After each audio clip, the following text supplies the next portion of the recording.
નામ કેવું હાથી જણ એટલે સમજાવવાનું ના હોય, સમજી જવાનું હોય. શું કેવું? હાથી જણ કીધું એટલે વાર્તા પૂરી. શું કેવું? એ ખાલી પગ પડે ને પગ એટલે વાર્તા પૂરી. એમ થથડી જાય લ્યા. ગમે હોય ને તો થથડી જાય એમ. શું કેવું? એ ચક્રી તો આમાં આવું છે, આમ વરસાદ પડેલો છે, આ સ્ટેજ લગી રહે થોડું આખા પાછું હશે ને તો ઊંધા ના છે બધાને. એટલે ઓભળો મારી વાત. આર્યું હાથી જણ ગોમ છે એટલે પગ પડે ને તો ઊંધું એ પડવું પડે. એને તમને કહું. શું કેવું? એટલે હાથીદળ ગોમનું નામ છે ને એટલે હાથી જેવો પગ તો આ ગોમ વાળાનો હોય ને તાકાતે હાથી જેવી હોય. હવે તારા જેવો ખાલી ગોમ પગ કરે ને એમાં સ્ટેજ ના પડે ડાબડી મુઢા. એટલે ભાઈ સેમ્પલ તો આલું પડે કે નહીં યાર?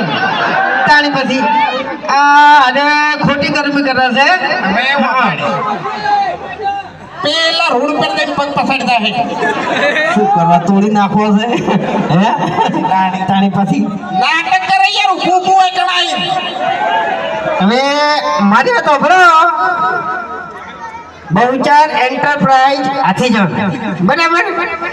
એટલે ઓકણ એજન્સી લઈ ગઈ છે એટલે એમ કહો કે હરીફાની ચા કને કને લેવાની છે. હા વાહ ભાઈ વાહ.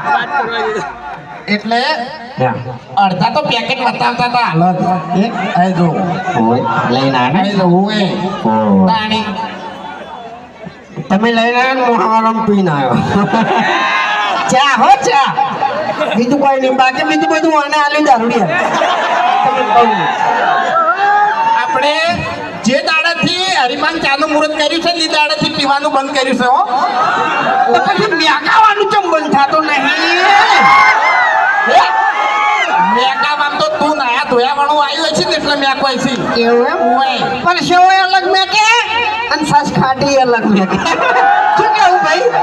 તાણી પછી મેકાય ને અરે ક્યારે અરે બોલો તમે ભારે થઈ ગયા છો. માઈક ભોય પડી તું લ્યા. એટલે ભોય તમે ના પણ ઓર રાખજો એમ. હા એટલે તમારે નાયા વગર ચાલે છે? હું જે પૂછ્યું એનો જવાબ આલો મને. હે ચા વગર ચાલે છે? ગાધા વગર ચાલે છે? તો બધાને ખબર છે કે દારૂ વગર ચાલતું નહીં તો મોઢું તો મેકાતું જ હોય છે યાર. સાવ સાવ કરી નાખો ખરેખર. બે વાની કરીને મેં દીધી ઇજ્જત વાની.